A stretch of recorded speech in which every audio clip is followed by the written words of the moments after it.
On an all-new Buffy the Vampire Slayer, when vengeance calls, will death have the last word? It is done! I will not let Willow destroy herself. What did you do?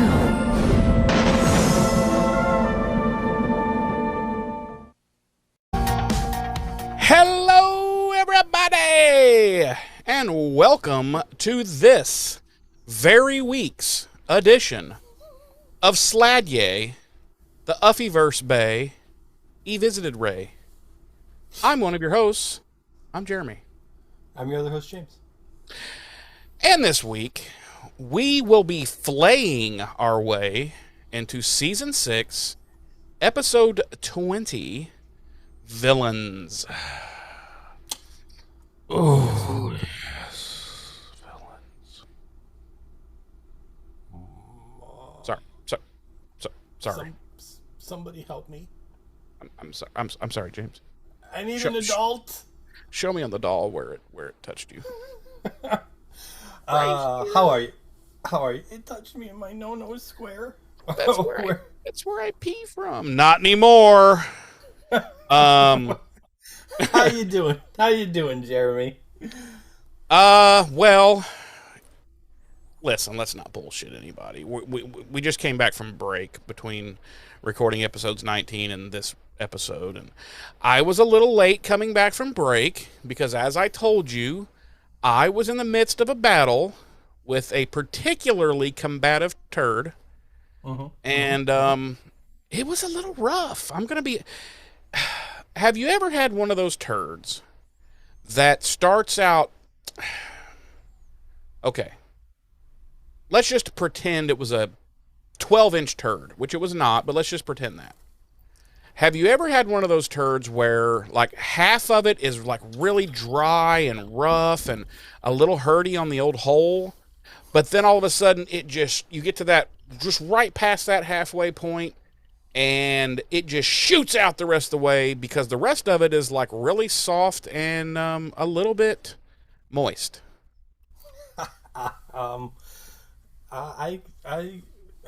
I don't.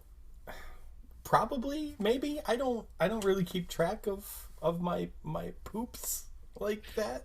Does poop talk make you uncomfortable, James? No, it doesn't make me uncomfortable. Well, we can talk about your poops. I just don't really feel like sharing about my poops. So it does make you uncomfortable? No, I just don't want to talk about my poops. It's not an uncomfortable thing. It's just... What, privacy? You don't want anybody to know about your poops because then they'll track you down?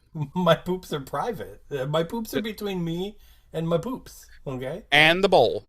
And the toilet bowl. And the bowl. Yeah, I mean, I'm sure I've experienced the half hurdy poo and, also wet poo. I'm sure. How about those fucking ones where you kind of struggle because that bitch is hot as fire and you can't figure out why your poop is so hot? How about one of those? I don't recall ever having a flaming hot poo. Oh my God, I wonder if that's just me. I'm not even joking. Like, I wonder if something's wrong with me. Because I've had that, it's not like I have it every day, but maybe like a couple times a year, like my entire life. And I've always thought, what the fuck is going... I didn't even eat anything spicy at all. And my poopy is hot and it burns. I think that might be a you thing. I might want to be seen, you think, maybe? You maybe have that looked into next time it happens. I don't know. Okay. Like I've had spicy food induced poops, but like the poops. Yeah, I have too, but I've had them many times where there was not anything even remotely spicy eaten, and I'm like, what the fuck is up with that? Yeah, it sounds like quite possibly the devil was trying to escape your body. Could be. Here's another poop related question. When I was a kid, yes. Oh, I was probably, God, I'm going to say, how old are you when you're in like second grade? Like seven-ish? Seven-ish, sure. eight-ish? Sure. Okay. I was about second grade, and I had a poop, And as I'm not the type that generally looks into the bowl like after I'm done. That's generally not kind of my thing, generally. But for some reason, I glanced into the bowl after this poopy, and it was all green. The whole poop. And I freaked the fuck out. Well, guess what it was, James? Something you had eaten. Well, I had eaten Fruit Loops. Yeah, the dye. Yeah, the dye from the Fruit Loops. Yeah. Well, when you're 8, you don't really make the connection there, but well, sure. To this day, if I eat any kind of food with like those weird fucking clearly poisonous dyes in them, my poop will turn green, and I'm like, why not? I don't know, pink, purple. How about a rainbow? Like, why does it always choose green? How come when you eat like Fruit Loops, how come each of your individual poops that come out when you are pooping post eating Fruit Loops aren't a different color? Thank you. And like, or why does it always? Or at the very least, like multicolored. Like, how come one of the poops isn't like red and purple and yellow? Yes. And then another one of the poops is like green and whatever other colors are in Fruit Loops. I don't know. Yeah, like, why do the feces pieces always choose only the green to present? I think that definitely has something to do with the different dyes commingling in your intestines and just becoming one muddy color. So all those colors together create like green. Yeah. When mixed with your brown defecation. Yes. Huh. And other chemicals in your body, I would presume. All right. Well, this has been Poop Talk with James and Jeremy. Ding. Anyway, James, did you ask me how I was? I feel like you asked me how. Yes, you did, because I answered it, and we went into Poop Talk. Yes, you answered it by telling me about your poops. Yeah. So how the hell are you doing? Want to talk about some poop? I don't really feel the need to talk about poops. Sometimes when I feel like I've like been very well hydrating myself during the day, I go to pee and my pee is still like yellow, and I'm like, really yellow? Thank you. Right, and I'm like, I drank a lot of water today. Like, my pee should not be like, my pee should not look like a neon bar sign. Yeah. And you start thinking, I am extremely unhealthy. There is something deeply wrong with me. Right. Yeah. Or have you ever had a hot pee?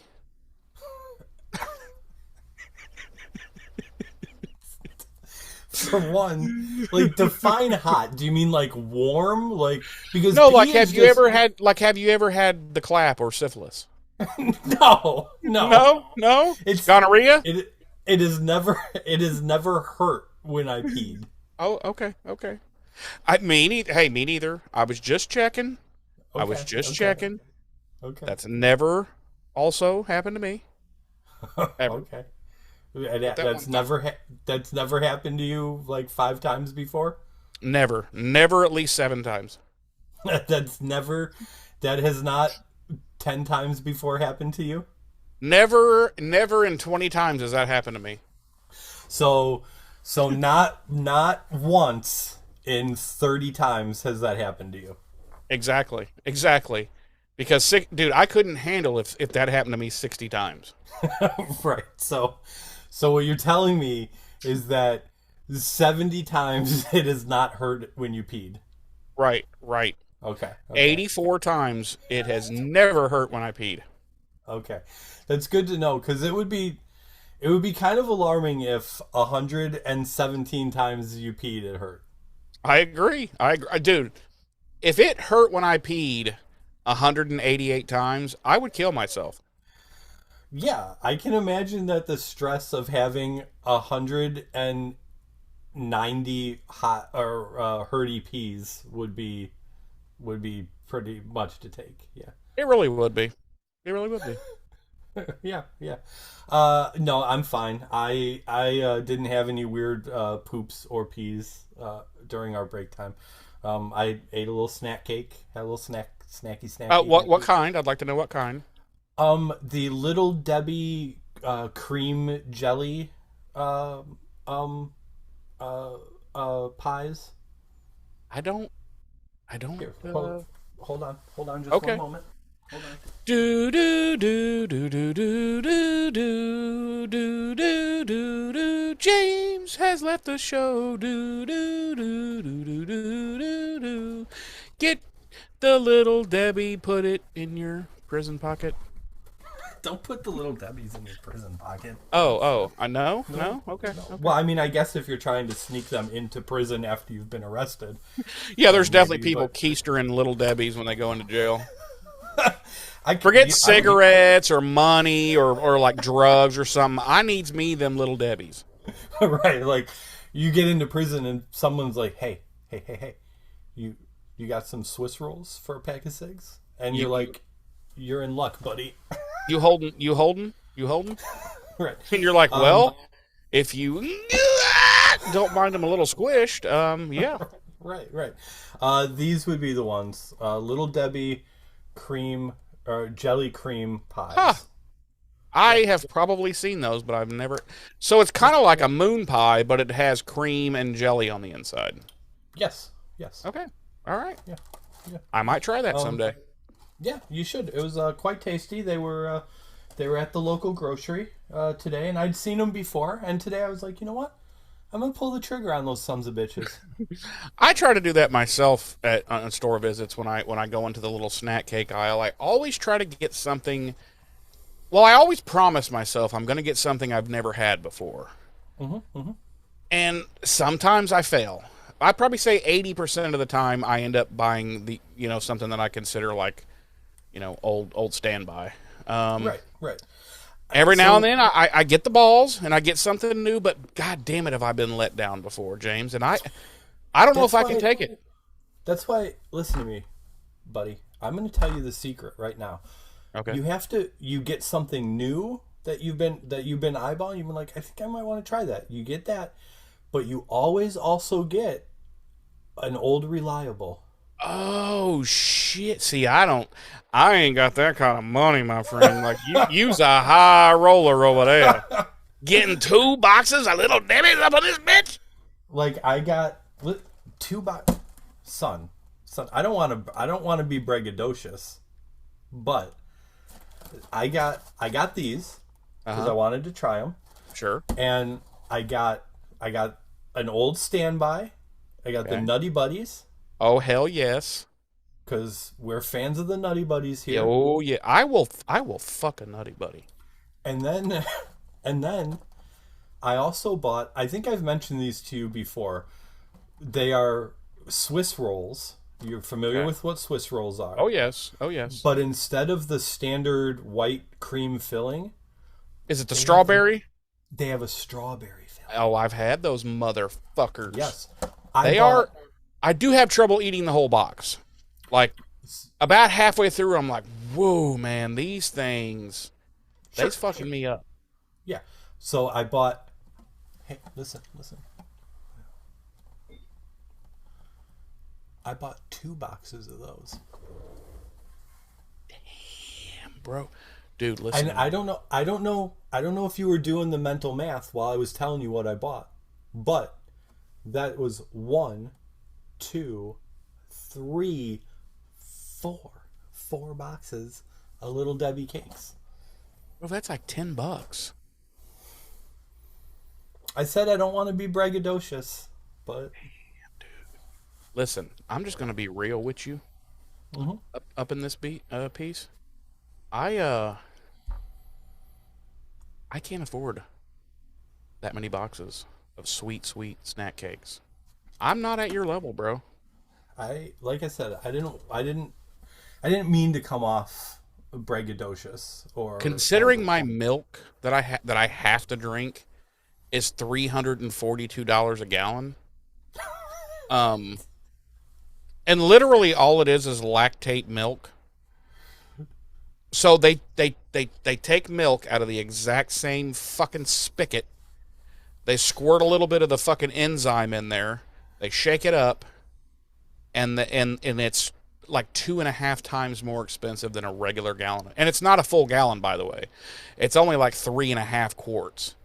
But it's literally $7 and something for one. So, you know, you could I'm gonna grab a couple gallons of milk, like back in the day, before my body utterly betrayed me. Right. You're looking at, what, $4, $5, a couple gallons of milk? Now, it's like, well, I'm gonna grab a couple gallons, not really gallons, so I'll be about, a quart short. Gonna grab a couple. Hey, $21.04. Yeah. Well. Yeah. We also buy the lactate milk here. Yeah, that shit ain't fucking cheap, my friend. Right. It's some bullshit. It's almost to the point where it's like, goddamn, like I don't even want to have a bowl of cereal because that makes that like a $4 bowl of cereal. Speaking of cereal, I bought a new cereal to try today too. How many boxes of that did you buy? I don't know how long it's been around. It's new to me. It's blueberry bran crunch. So it's raisin bran, but instead of raisins, it's blueberries. Oh, like legit blueberries. Yeah. Not like the freeze dried bullshit. Well, no, like they're like dehydrated blueberries, but they're okay. Dehydrated's okay. Yeah, I hate the freeze dried shit when they freeze dry the fruit or whatever, or the freeze flash froze, whatever the fuck they call it. Like that ruined that. Like that fruit's never right again. Yeah. No, dehydrated, it's fine. Yeah. I haven't tried it yet. I'd get down on some of that. I haven't tried it yet. I'll let you know how it is. Let me know if you if you finish. Okay. Listen, I'm gonna tell you something. We bought that box of cereal, and we bought another box of cereal. We bought 2 boxes of cereal. I know. I saw the other one. My sister sent it to me. Yeah. And I was like, "Brah, I had that like 4 years ago." Yeah, it was new to her. It was new to her. No, it's the Reese's. It's the Reese's, but it's all peanut butter. Yeah. She was quite thrilled when she saw it. Yes. Well, as a I don't know if she's ever told you this, but like I'm a peanut butter psychopath, basically. Like I'll kill for peanut butter. Peanut butter actually like I can hear peanut butter talk. Okay. Wow. Yeah. But anyway, so I was like, oh my God, this is my jam right here. And it was good, but I really like that one that's half peanut butter, half chocolate, man. The old standby, bruh. So as I'm sure you're aware, your sister is also quite a fan of the peanut butter. The butter of peanut, yes. Yes. We bought this ice cream many weeks ago, and it was like it was supposed to be like this extra peanut butter ice cream. And it wasn't peanut buttery enough for her. She put peanut butter in it. She put peanut butter. We used to do that when we were kids, bro. Yeah. Like that is why my sister was always my favorite sibling, because she's cool and she knows what's good. So yeah. But yeah, we always shared that. I think she would tell you though, like I took, and probably still do, my love of peanut butter to a bit of a ridiculous level. I gotta ask you though. Yeah. Crunchy or creamy? Either, bro. Either. But like gun to your head, someone was like, "You pick right now," and I could only have one for like the rest of my life. Yeah. Probably creamy. That's because, but I get it. I it's disappointing, but I understand. Listen, if it's the only one I can have for the rest of my life, because it's easier to spread, it's easier to put on a cracker, easier to bake with, Sure. Just the ease of you. But goddamn, dude, who the fuck would turn down some fire ass fucking goddamn crunchy peanut butter. Right, right. Saying. Listen to this. Listen to this. Okay. I buy the extra crunchy. Yeah. The Jif or the Peter Pan? Skippy. Ooh, we're gonna diverge there. We're gonna diverge there. Even as a youngster, listen, I took my peanut butter seriously, still do. And I made it a mission in my life to check out all of the major name brands of peanut butter thoroughly, not just like a little taste and be like, oh, okay, this one. No. Full jars. Full jars. Just right down the dick liquor. Right down the cocksucker. So back in and we're talking back in this day and age, it was Skippy, it was Jif, it was Peter Pan, and man, there was one other major one that I can see it. I can see the jar in my mind's eye, but I can't remember what it was called. I don't think it exists anymore. Anyway, so there were like 4 major ones when I was a kid. Skippy was my last ranked. Yeah. I didn't hate, it's not like I would oh, I will not eat Skippy. It was just, as a rank, it was last. Now, Peter Pan used to be my jam. And then somewhere in my teen years, I don't know, taste change, I don't know, but I got on the Jif wagon, and it's pretty much been Jif from then on out. It's even I even masturbate with it. Do you remember when Reese's came out with their own peanut butter? Yes. And it was a huge disappointment because it did not taste like the peanut butter inside the Reese's peanut butter cup? Yes, you're 100% right there. But also, I'll tell you the main reason I didn't like it.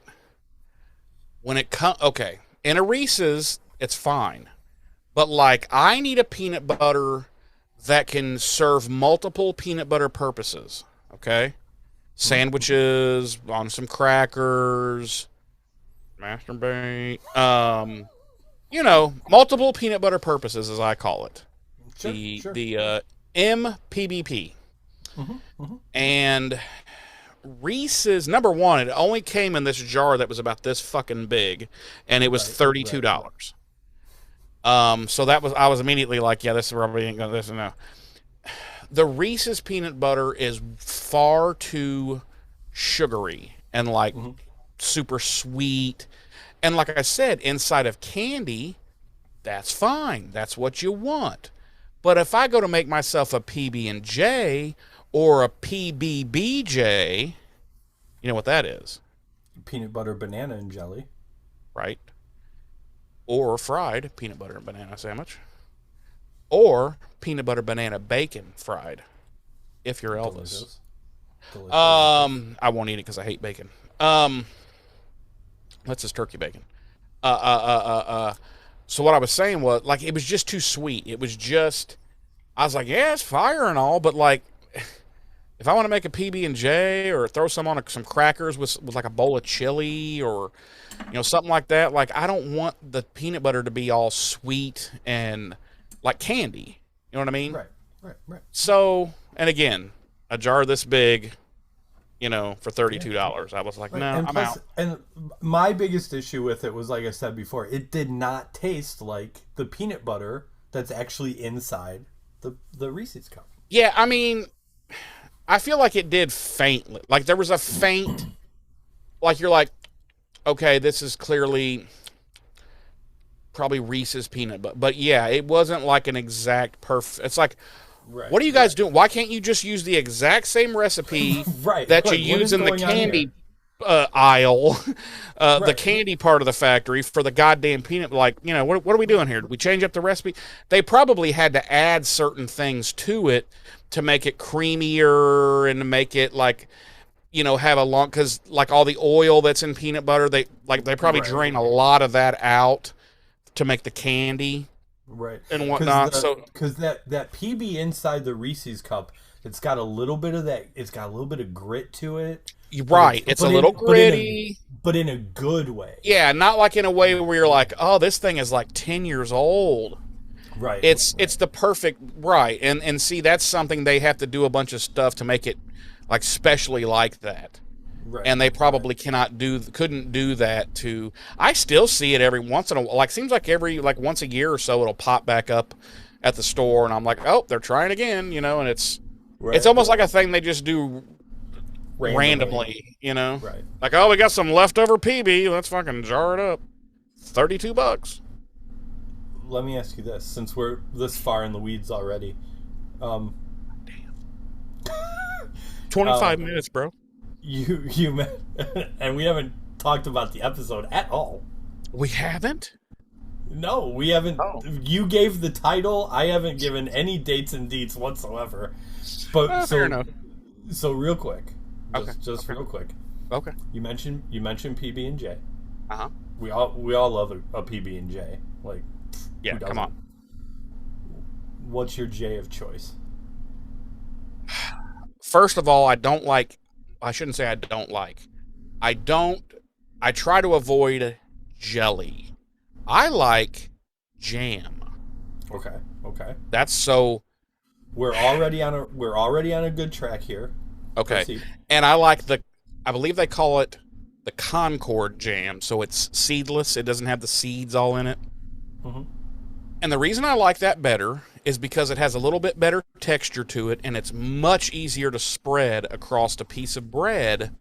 Like, jelly is such a pain in the ass to, like, spread across your bread, because it's all in clumps, and you go to spread it with your knife, and it just moves the clumps around to different locations of the bread. Right. And so that angers me. So I go for the jam. Now, you want to know what fruit flavor? What flavor of jam is your jam? I like 3, but my number 1, my absolute go-to, is grape. Oh, okay. And you. All right. And you. Raspberry. Now, see, that's my number 2. See, my number 1 is raspberry. My number 2 is strawberry. Not a big strawberry guy. My number 3 is grape. I don't really care for strawberry in any form, whether it's real strawberries or strawberry flavored things. It's not my jam. Raspberry, that's my number 2. My number 3, which I haven't seen in years, I don't even know if you can still get it, but used to be as common as all the other jellies, was apple. Okay. It was like a yellow, it had like a yellowish color to it. Sure. That was my number 3 jam. Nowadays, I don't know. It'd be grape, raspberry, and I don't know. But I do love me a PB and honey sandwich. Oh yeah. Oh, son. That's a whole nother level of pimptitude, quite frankly. Oh yeah. Listen, I'm gonna a little sidetrack here, but still on the subject of jams. I don't prefer this to go with my PB and J, because it's kind of like a standalone jam. Like it's like a toast and jam. Okay. Fair enough. Cherry. I don't know that I've ever had cherry jam. Honestly. I feel like that would be too overpowering with PB. Yes. It is. So I could see that though as like a toast, butter, and a jam. 100%. Also, dude, you just said the magic word here. You cannot, people. You cannot. If you're just going to eat toast and jelly or toast and jam, you can't just go toast and jelly, toast and jam. You've got to have that toast softening layer of butter on there too. And I'm not talking 4 little bullshit globs in the 4 corners of the fucking toast like the boomers always did. No, folks. We're not rationing butter here in 2025. I want a full layer. I want a full palette of butter across my freshly taken out of the toaster toast. Also... Oh, okay. Go ahead. Now your toast. Mm-hmm. Are you? So I'll lead with this. I am a very lightly toasted toast person. Essentially what I want is hot bread. Slightly crunchy hot bread. Okay. Is essentially what I want out of my toast. How about you? I think I might be a hair more than you. I want that brownish color that it gets. Mm-hmm. Mm-hmm. But that's it right there. Boom, stop. Right. Get that shit out of there. Yes. Like okay. I want to know that it's toast. Right.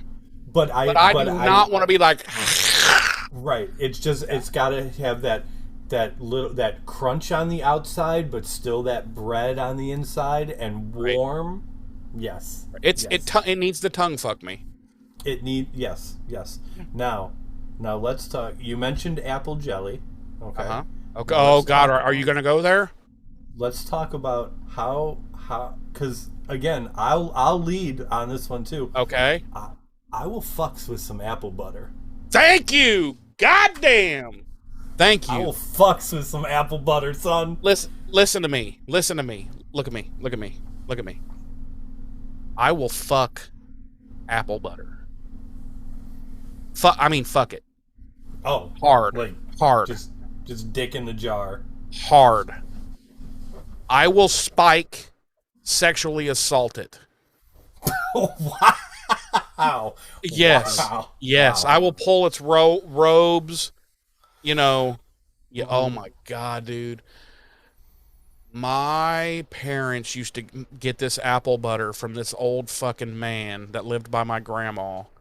And this apple butter was made from apples that came out of an angel's asshole.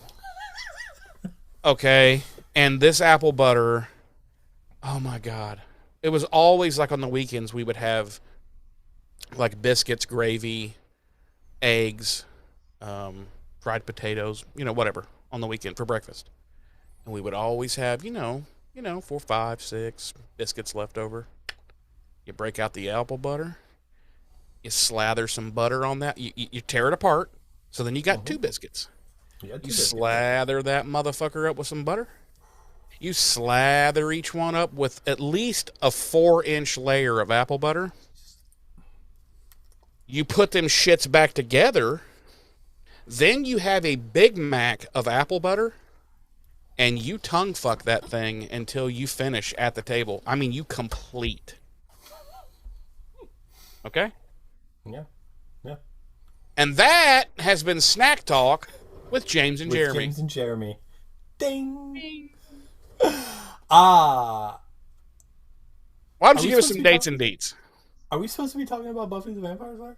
I mean, whatever. We talk about whatever the fuck we want, okay? This is our fucking show. Yeah. Look at me. Look at me. We're the show now. Right. It's called the James and Jeremy Show from here on out. And if you ain't down with that, we got 2 words for you. Suck it! Thank you. Your neighbors are pissed. And they're coming to suck it. They're on their way. They're like, all right. He said it. I mean, we don't like it, so we have to go suck it. Not a fan. You better get over there and suck it. How did we say we were getting into this episode again?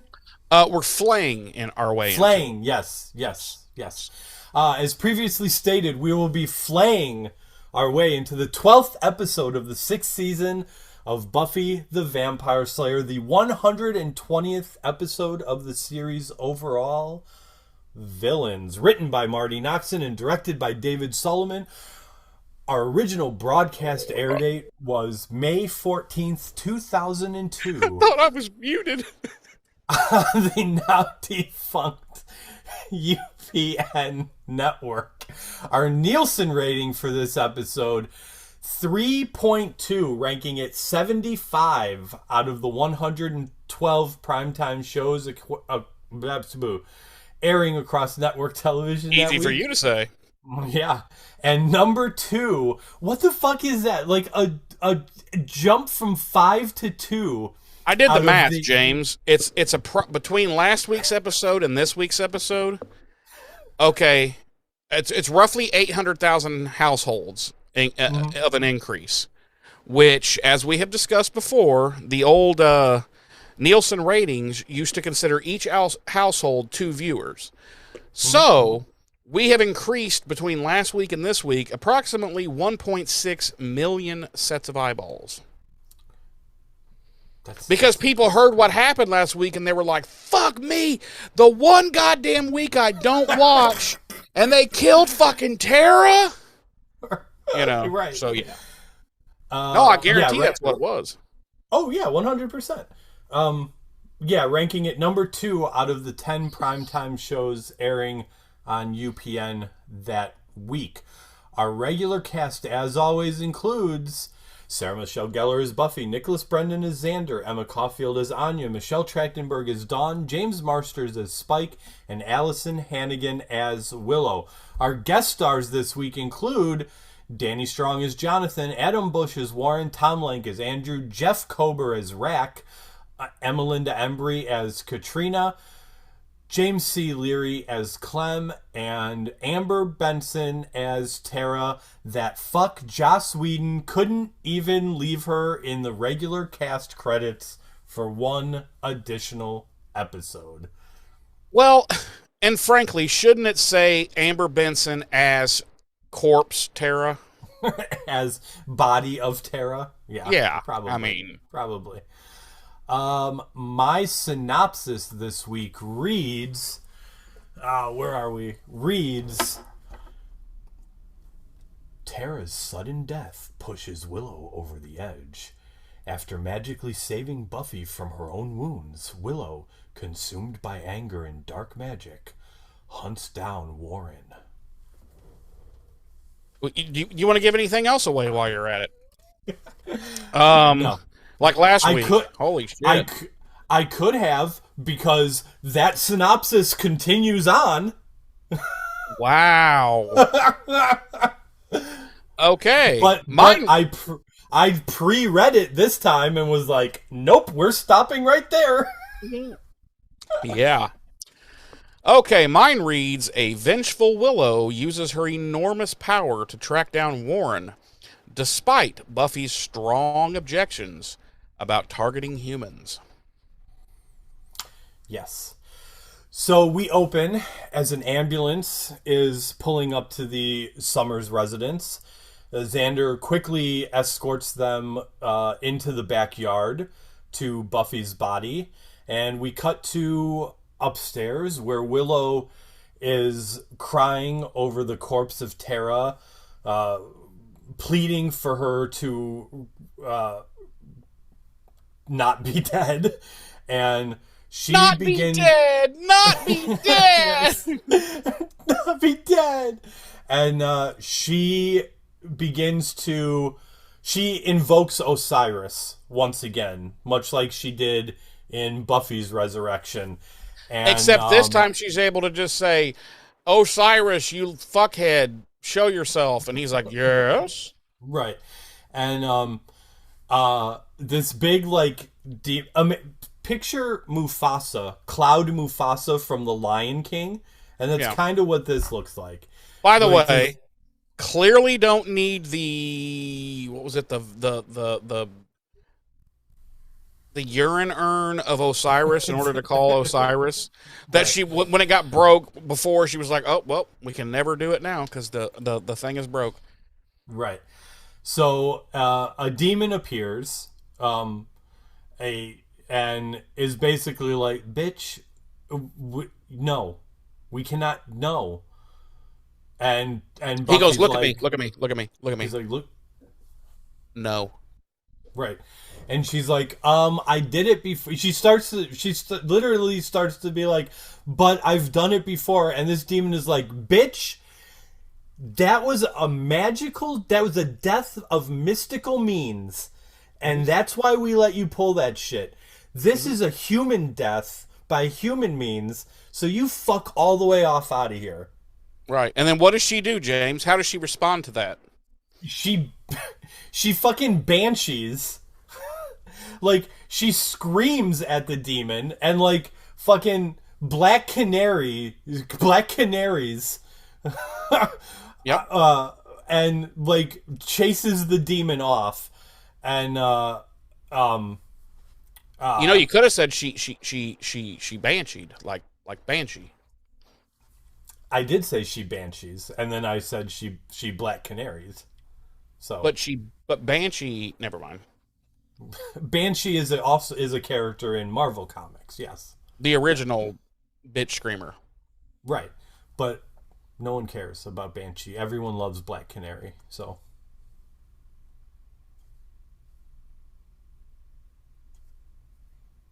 gonna die on this hill. yeah. Let's see how many fucking Instagram followers each one of them has. You're gonna have to look that up because I don't have Instagram. So nor do I. So yeah, she screams at the demon, and the demon like fucks off, and then we see Xander and the paramedics wheeling Buffy out from the backyard, and Willow comes out of the front of the house, and she's like, "Who the fuck did this?" And Xander's like, "It was Warren. He had a gun." And Willow's like, "Fucking bet." Fucking Warren. And she just walks off. Doesn't bother to tell anyone that Tara's fucking corpse is upstairs. Like, just fucks off. Here begins the mistreatment of Tara's poor, broken carcass. Right. And, yeah, like, Willow just fucks off down the street as Xander hops into the ambulance with Buffy, and they take off. And that's it. That's the cold open. Wolf Howl. Roll credits. Yeah, and I don't even care. We cut to the police station, and Andrew and Jonathan are in a cell together, which, if you've ever been to jail, you know that would never happen. Not that okay, I've done some time. Andrew and Jonathan, they're in a jail cell, and they're debating about if Warren's going to come and rescue them. And clearly, I believe we as audience members fully understand that he will not be coming to rescue them. Because, oh, you motherless whore. No, he does not care about either of them, so he will not be coming. And then we cut to a fucking Andrew is like trying to listen to his elbow because he's like, Warren's probably sending us signals, and I'm like, what? And this is a test, and that if we pass it, and I hear his signal, then he'll come and rescue us.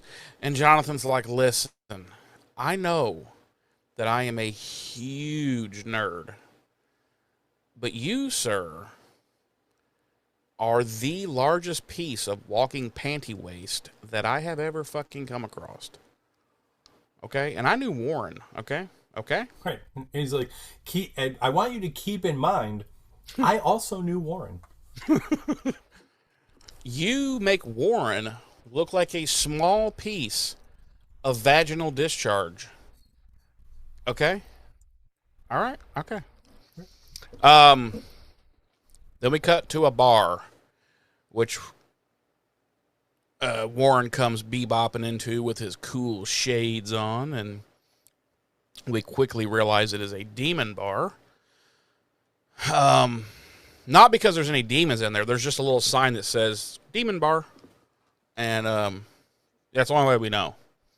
Yeah, it's just a small sign like right above the bar. It just says demon bar.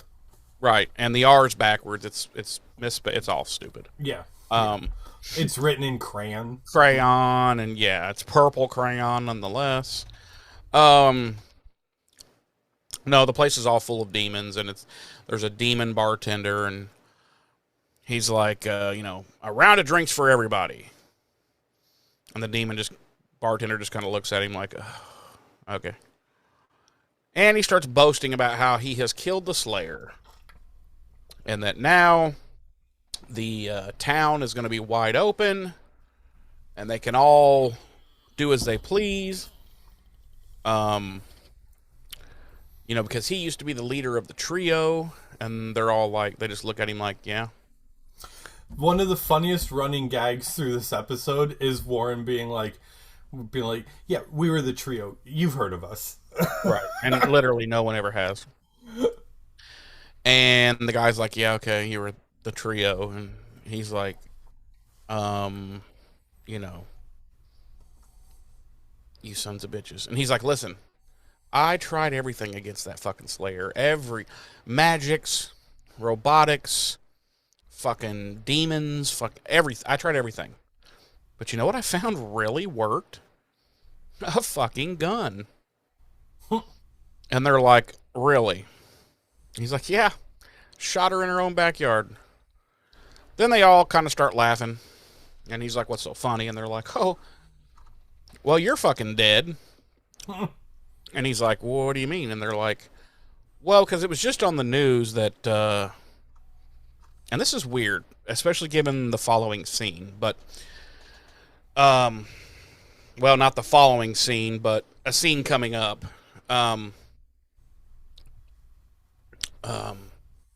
He's like, yeah, they said on the news that a girl was shot in her backyard, but that she's going to make a full recovery. And Slayers heal really fast. So I would say you're on borrowed time, my friend. He's like, the vampire dude sitting next to him was like, I was going to eat you after the show was over.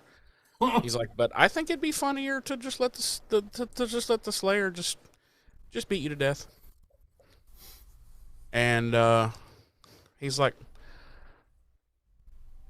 well, fuck.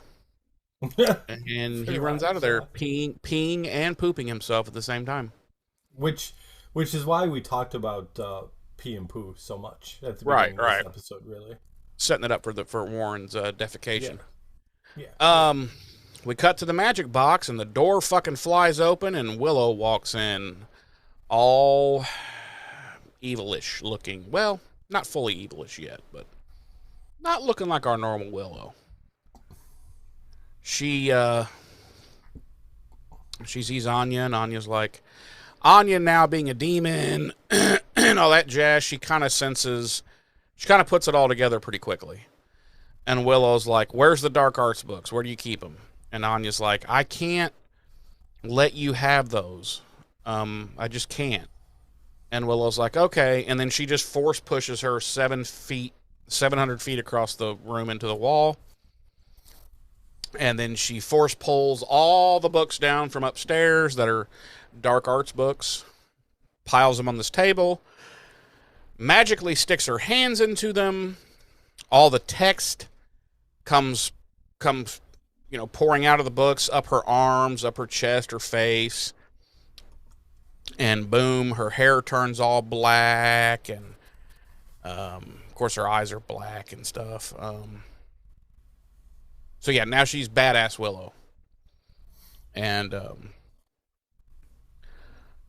then we cut to Dawn, who has just gotten home from school. And of course, it's an empty house, no one's there. And except for TerraCorps. TerraCorps, yes. Yeah.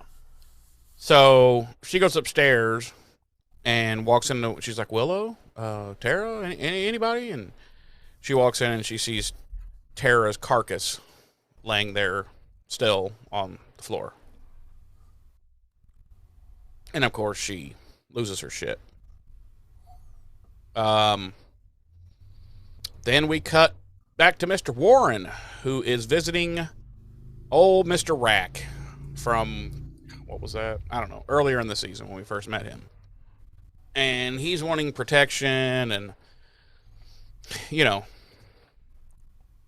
help from the Slayer. And Rack is like, brah.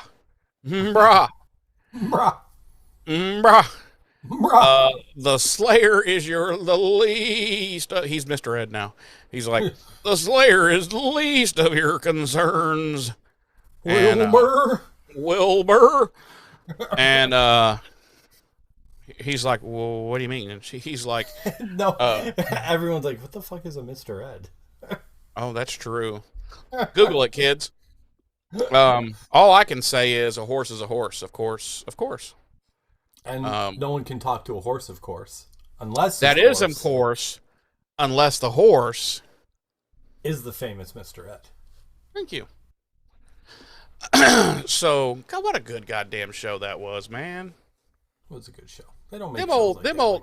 Not all those old black and white shows were stupid. Like some of them were just. They got me in the feels. Anyway, he's like, I want to ask you real quick. Did you notice that Rack's eye is less jacked up than it was the first time we saw him? Like, it's not as wonky this time. Huh? No. Yeah. I believe you though. I don't think I paid attention because I forget what was wrong with his eye before. Like it was just like it was just wonky. Like it was almost like a lazy eye almost. Like it was. Yeah. Did we talk about that? Yeah, because remember I said, if Rack is so magically powerful, how come he can't fix his jacked up eye? Okay, now I remember. Yeah. The guy probably actually does have a lazy eye, and one of my nieces has that condition, has had since birth, and it is always worse the more tired she is.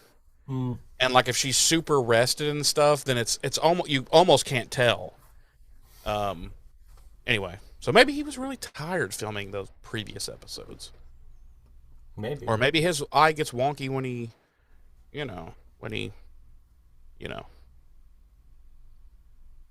does math. Oh yeah, of course. Okay. So he basically tells Warren, he's like, you ain't got to worry about the Slayer.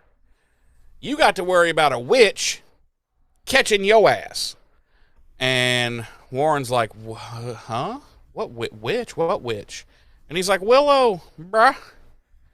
And Warren's like, I didn't do anything to her. And Rack's like, didn't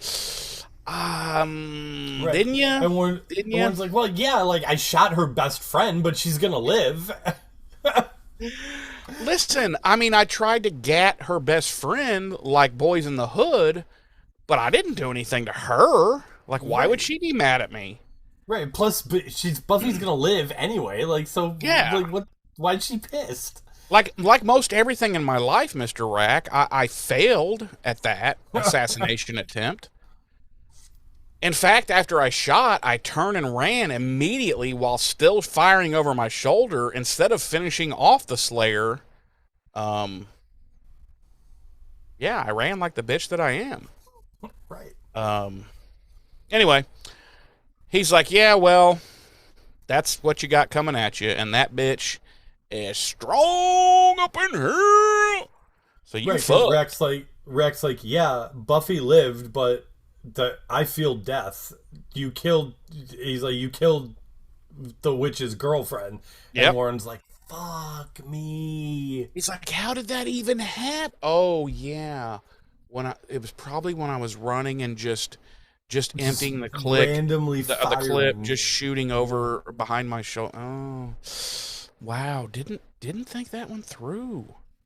Huh. Okay, well, here's the deal, Mr. Rack. I'm gonna need some help and some protection and some juice. So here's some money, and he hands him that like wad of cash, presumably that he had stolen out of that register in the last episode, because it looks like the same roll of $1 bills. And he's like, okay, but well, he asked him first. He's like, fight or run, and Warren's like everything. Yeah, Warren's thing. Like literally every option: A, B, C, D, and E and F. Right. And Rack's like, ooh, should have went with G. Should have went with G. Right. And then Warren's like, well, throw some of 1 and 2 and 5 in there as well. Yeah. Right. So Rack is like, okay, and he hands Rack that big wad of money, and then he's like, all right. He's like, but I can't guarantee anything because she's running on pure fury. And I'd be like, so are you saying you're a bitch, Rack? Is that what you're telling me? Are you telling me a little fucking 105-pound girl can make you her bitch, Rack? Is that what you're telling me? Is that what you're telling? Look at me. Look at me. Are you Willow's bitch? And then Rack looks him dead ass in the eye. And he goes, yes. Yes, I am. And Warren's like, oh, fuck me. I'm so fucked. I'm so fucked. And Rack's like, look at me. Look at me. You are. Right, When they start making out, it is so weird. It's so weird. Neither one of them are homosexual. But just the fucking intensity. It's the intensity of the scene, like, exactly. Right. And they didn't know, and they just. Yeah. Hey, could you do me a favor and never do that again? Absolutely not. I will probably do that again at some point. So then we cut. Now, okay, here's the scene. We cut back to the hospital, and there's a bunch of doctors and nurses working on Buffy, like struggling to keep her alive. Remember, she has a gunshot wound on her clavicle. But boy, is it a deadly clavicle shot, because, the nurse, there's one nurse who's doing nothing, and I mean nothing, except looking at the monitors. And she's like, blood pressure's down to 100. And the doctor is probably thinking, you think maybe you come over here and give me put a finger on the bleeder? I don't know, something. Shit. I could read, on my own. I learned that in 2nd grade, so I'm just saying.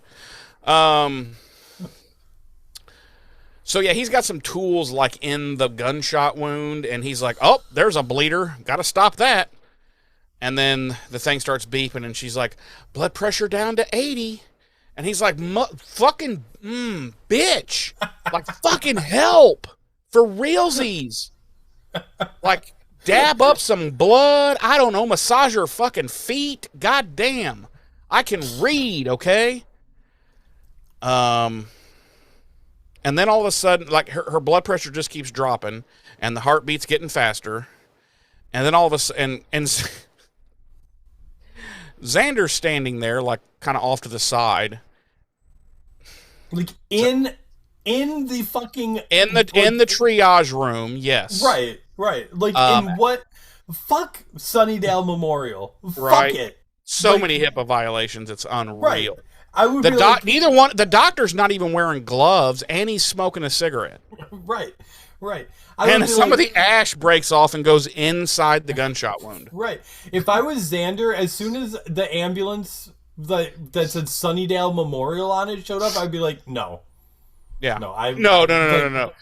We're going to L.A. We're going to L.A. Memorial. We're going to She may die on the way there, but she still stands a better chance than if she goes to Sunnydale Memorial. We're probably going to get stuck in a 2-hour traffic jam on the 101, but she is going to L.A. fucking Memorial, and I have spoken. Right.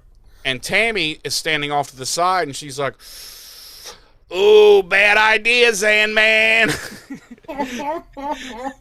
Okay. She's like, I don't think so, sweetie. You're never gonna get there. You're never gonna get there before she bleeds out. The 101 is jam packed. Okay, all the way from Oakland to Sunnydale. Just bumper to bumper, right on the 101. Okay, you're not getting there. You just let them take her. Just let them take her to Sunnydale Memorial. Okay, Bubala. Just do it. At least there she's got, 50-50. Right, she could, like, you know what, maybe not even 50-50, okay? Maybe, like 40-70 maybe, I don't know. But that's 110, Tammy. It is, but Tammy's a fucking idiot. Oh, okay. And show us that final drag she does. She's like, that's gonna be her best option, Bubba, so just let them take her, okay? an entire 120 cigarette in one hit. Yeah, and then when she blows it out, it's like fucking balloon animals. She like pops out a bunny, and and like a fucking corgi, a full calculus fucking formula. yeah. That's actually correct. Right. Yeah. And then like the first 3 paragraphs of War and Peace. yeah. It's crazy too, because she fits in like fucking like half of the Harry Potter novels too. Yeah. Yeah, it's amazing. It's crazy. No, so Buffy is basically on the verge of death, and I'm like, okay, time out production.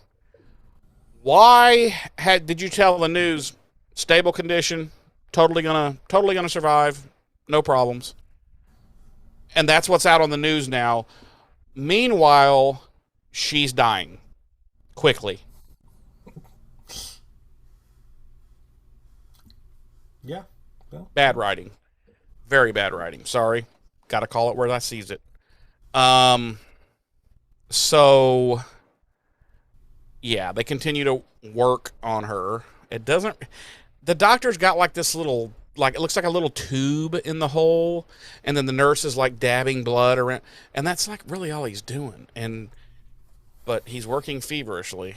And then the door flies open, and it's badass Willow, and she says, "Leave," and they all literally just put their shit down and leave. Right. Like they're like, "Oh my god, yeah. okay." Well, Listen, don't listen. Look at me. Don't look at her in the eye. She has dyed black hair. Right. They're like, look at me. Don't look at her.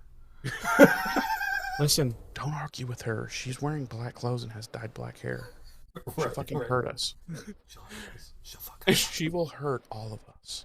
She will fuck us all up. Just leave. Just leave. Look at the ground and get out. Listen, we have families, okay? Fuck this bitch that's got shot. Get the fuck out of here. Right. So they do. Literally, they just fuck off. They're just like, okay, yes, ma'am. Right. And then I got to thinking, oh, maybe she used like the magic woody on him. Oh, maybe. Because at first I was just like, wow, okay, don't even like, hey, well, fuck you. This is my patient. She's dying. I've got to save her. Now they're just like, oh, okay, right away, ma'am. Well, fuck off, will ma'am. Matter of fact, if you want, ma'am, I will actually throw myself out that window. That window right there. I will. And Willow's like, we're on the 4th floor, and he's like, I know, and she's like, okay, do it. and he does. And it is a brutal, bloody scene. So, but Xander looks and he's like, Will, no, she's gonna die. And Willow's like, no, she won't. And she just, kind of Willow walks over there and she's like, hing, gadala, hing, hing, hing. Then she goes, and the bullet comes up out of Buffy. Not fucked up, by the way. If you've ever seen a bullet pulled out of someone or any type of object, it's all mangled and fucked up. The bullet is perfectly intact. It's the magic bullet from the JFK assassination. Not only that, but Buffy has flatlined. Yeah. Oh yeah, I forgot to say that. When they stopped working on her, like when he took pressure off of wherever the bleeder was, she went from low blood pressure to flat. She's dead. She's now dead. Yeah, she is dead. She is flatlined. She is dead. So there is. Oh no, because of Faith. Yeah. Okay. Never mind. I was going to say, so there should now be another Slayer. But because of Faith, yeah, that won't happen. Right. So yeah, she's flatlined. She is legit dead. And Willow magics the bullet out of her, and we're at a point now where Willow doesn't even have to doody anymore. Yeah, she doesn't have to say like words and be like rock around and rubber nipples and right, and so she magics the bullet out of Buffy, the wound magic heals the wound, perfect, and then Buffy comes back to life. Yeah, she's like, and she raises up and she's like, where am I? Like, what's going on? And I'm like, what, you lost your fucking memory? You got fucking shot, bitch. Right. Remember, Warren? So here's all the medical professionals out there. All you need to know is, even if your patient is dead, if you remove the bullet or the knife or the gerbil up their asshole, they will come back to life. Immediately. And the only negative impact will be they will have lost about an hour's memory. That's about it. Right. They'll be like, how did I get here? Other than that, good to go. Yeah. So Xander, or then she's like, come on, we gotta go. And they're just like, oh, okay. And they follow her right out of the hospital. And then we're in Xander's sweet purple Ford. What is it? What are those cars? Shit, I forgot what they're called. They were so prominent in that era. Anyway, they're in that sweet purple piece of shit. And driving, and Willow's in the back seat. She's like, go faster. And Xander's like, I'm literally driving as fast as I can. Well, then she uses magic to push the pedal. Dude, he was maybe doing 35. Like the pedal was not even remotely close to like it's not even close. Because when it went down like 2.5 more feet, and she was like, driving as fast as you could, huh? Well, and she's like, so don't you understand we have fucking priorities here, Xander? Do you not know what drive faster means? Right. Are you unaware of the impending sense of urgency in this situation right now? So Buffy they're both kind of trying to reason with Willow that, don't do this, don't go after Warren, like, chill out, I'm okay, I'm not gonna die. Like, you gotta come down. You broke you went off the wagon. You gotta slow your roll. And they're all like, you promised us you wouldn't use magic anymore. And at which point she's like, here, turn right here. And fucking Xander argues with her, and he's like, where? Turn right where? She takes control of the wheel of the car and forces, and there's clearly a right-hand turn to make there. Just real simple, just real clear.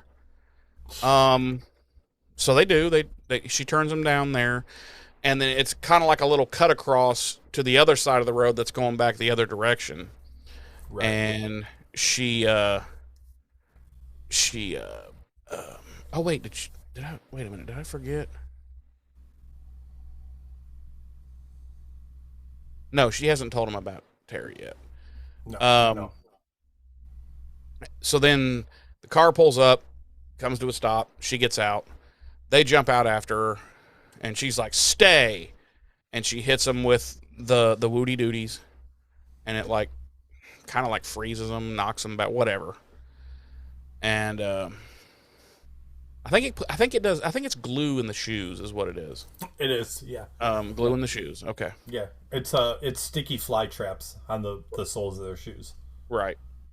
Oh, by the way, she had explained to him in the car that she can feel his essence now, so she knows where he's at, and so that's how she knows where to chase him.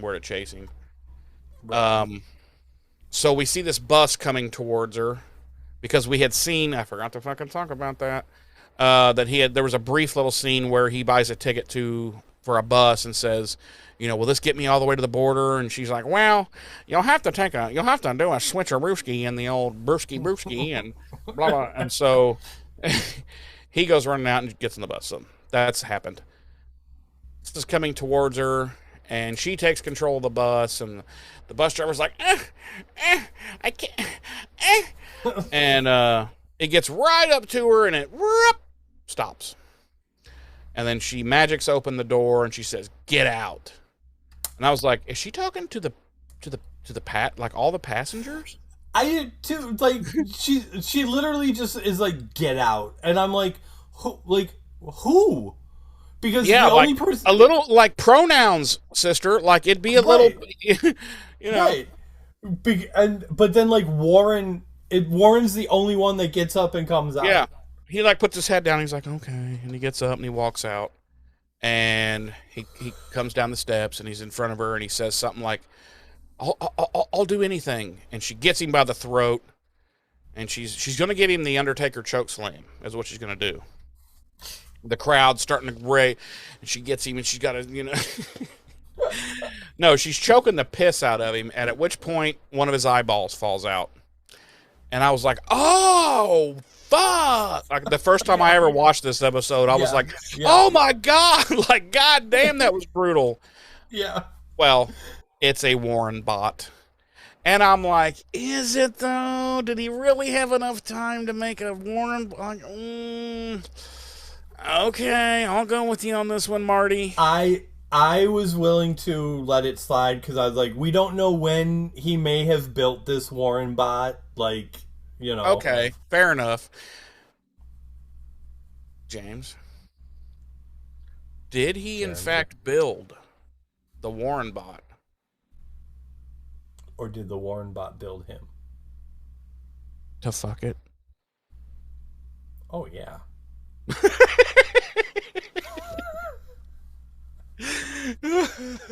You took that question very seriously and you were like, oh yeah. He fucked the shit out of himself. He fucked the shit out of himself. Okay. People like he's had this bot for years, okay? Like we don't know when he built it.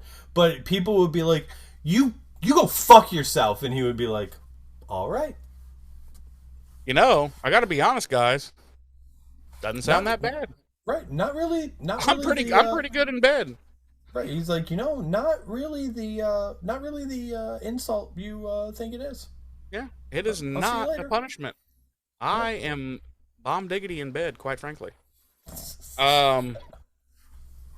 So. I'm just going to take all your outlandish questions over very seriously from now on. Yeah, extremely seriously. Yeah. Right. I'll be like, she's... I'll be like, well, you see, back in 1727, when... So yeah, she's like, it's a robot, and she drops it, and it's like, Brah. She's like, it's such a cheesy line. It could have just easily not been there, but she goes, he tricked me. Yeah. And I was like, oh God, is this like Bugs Bunny? So is Willow Elmer Fudd? Oh yeah.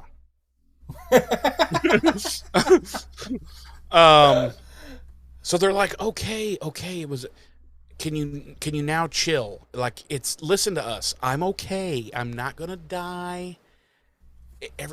Just calm down. And she's like, bitch, you think I'm Black Willow now? Oh, that's, yeah. Better not call her that. Do you think I'm Dark Willow now? That's fine. Be like Dark Jedi. Yeah. So, do you think I'm Dark Willow now just because you got shot in the clavicle? No. The mofro killed Tara. And Xander and Buffy are both like, what? Yeah. And she's like, yeah. And they're like, oh my God, like, what did you do? Like, where is she now? And Willow's like, I don't care. Left her body. Don't care. Hope she rots. Right now she's in your house and she's decomposing. Willow's like, listen. I love her so much that I've gone dark and just forgotten all about her corpse laying upstairs in the bedroom. Yeah. And didn't bother to tell anybody for at least the last 4 hours. Oh, I would say it's because remember it was morning time when they saw Xander through the window. Oh yeah, that's true. So I would say it's probably been like 12 hours by this time. And didn't bother to tell anybody until 12 Not a living, hours later. not a living soul. She has been bloating and expelling her bowels in your home for the last 12 hours. Right. Why, you say? Why, Willow? Why would you do that? Look at me. Because I love her. Look at me. I love her. Yes.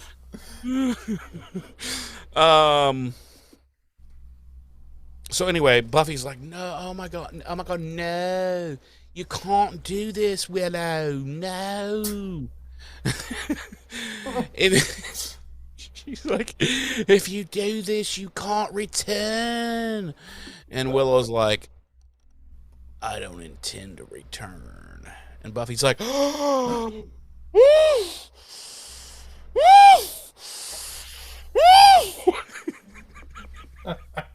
Xander's like queefing. He can't stop queefing. He's so upset. But yeah, then she woody dooties knocks him on the ground again, and when they get up, she has vanished. She's vamoosed. She's stage left. She's exited stage right even. Dude, did you ever see the SNL skit of that of what was his name? Shit. I'm trying to remember the name of that character from the cartoons. Pussy I can't remember the name. Anyway, they have a skit where the guy plays him, and it is fuck. He comes on to what's the news segment? Weekend Update. Weekend Update. He comes on Weekend Update. Snagglepuss. I knew Puss was in there. I knew I was right about that. But anyway, Snagglepuss comes on to Weekend Update, and he's talking about different, but he's doing all of his line. It's fucking hilarious. Anyway, and they keep dropping, like, they're like, you know you're gay, right? And he's like, what? it's fucking hilarious. Anyway, cut back to Buffy and Xander, who are just returning to the house. It's now dark. That's another thing that leads me to believe it's been at least like 12 fucking hours. Yeah. They get back to Buffy's house, and what's going on there, James? And they go up and look at Tara's body, and Dawn has been sitting with Tara's body for at least 5 of those 12 hours. And let's not leave this out. As soon as Buffy and Xander opened the door and came in, they have been yelling for Dawn at least for 10 minutes, all through the house. And then Buffy's like, okay, I guess she's not here.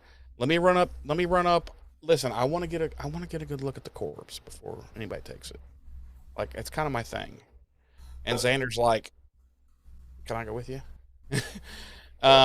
So yeah, but I'm just seriously, like, for some reason she goes up there, even after she had just said, I guess she's not here. Maybe she went to Spike's or whatever, because she doesn't know yet. But for some reason she goes up and she like goes in Willow's room, and she's like, that is soupy. And because at this point Tara's gone full like whale on a small coastal town. Right. Like she is bloated and exploded. Bloated, exploded, and her bowels are completely evacuated.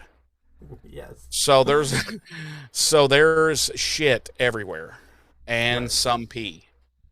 Yes. Not a lot, because she really doesn't stay well hydrated that much. You know, it's just. Yes. Yes. Yeah. So, but then she looks over because Dawn's sitting there, like in the corner, like rocking, and she's like, I didn't want to leave her alone. I'd have been like, bitch, I've been yelling your name for 10 fucking minutes. You couldn't say, hey, I'm here. Right. But now you can talk? Now? And then punches her in the mouth so she can't talk anymore. Right. Yeah. But you ain't talking now. Right. So then we cut to, however long later, and the coroner is taking Tara's body out of the Summers home, and Xander has to sign like some paperwork. I have like a permission slip, I guess, for the coroner to like, I don't know. Like it's a hall pass. It's all past. Like, just real quick. I want to get through this and everything, but there's no questions being asked. Like when the coroner gets there, he's not like, "Hey, so this person or former person is suffering from a gunshot wound and has clearly been dead for about 12 hours. Like, you're just now calling us?" Right.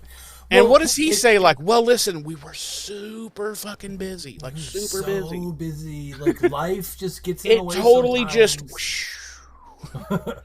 No, but they do kind of address it because, like, Buffy is like, are like, after, like, the coroner fucks off with Tara's body, Xander comes into, and my, like, they've all changed clothes now. Like, Xander's in all new clothes, Buffy's in all new clothes, her hair's all did up, like, and so clearly some time has passed, and Buffy's like, what about the cops? Are they still here?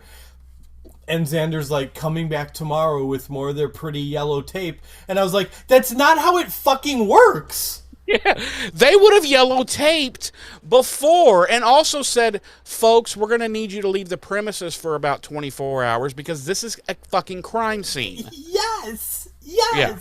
But anyway, we'll just rack it up to good old Sunnydale police work. Right. No one cares. Like, damn, this bitch has been here about what? About 12, 14 hours? Yeah. Right. Okay, we'll take her. Yeah, that's cool. We'll take her. That's cool. Thanks for listen. Thank you, because it's been a busy day, and I appreciate not having to come over here and get this big bloated bitch. Okay. Right. So Xander and Buffy start, talking about Willow and how they need to find her and stop her from, ganking Warren, and Dawn's like, fuck that dick. He fucking deserves it. Hello. Finally, Dawn says something that's not asinine. Right. That I was like, yeah, let's help her. Right.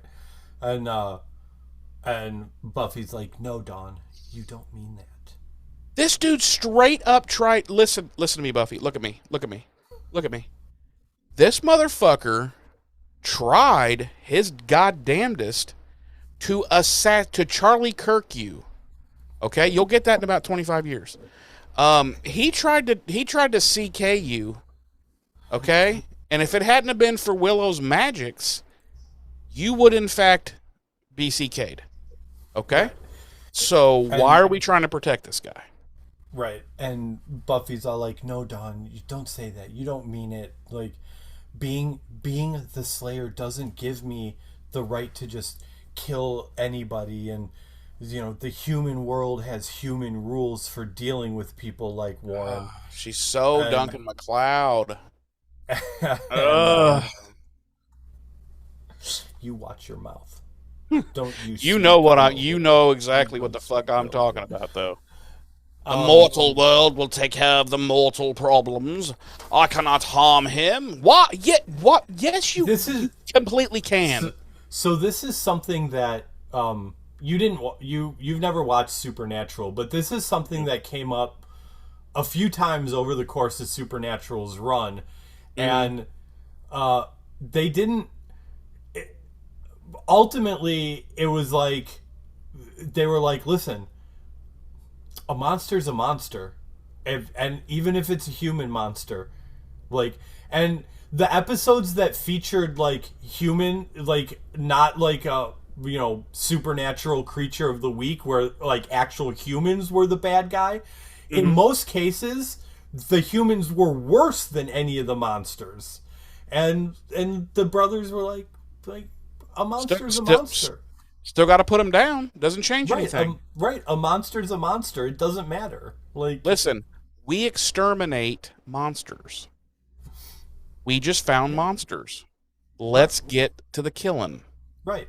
And I'm kind of like you make that comment about Duncan, and yes, this is so Duncan MacLeod coded. It's not even funny. But and it's one of the things where like.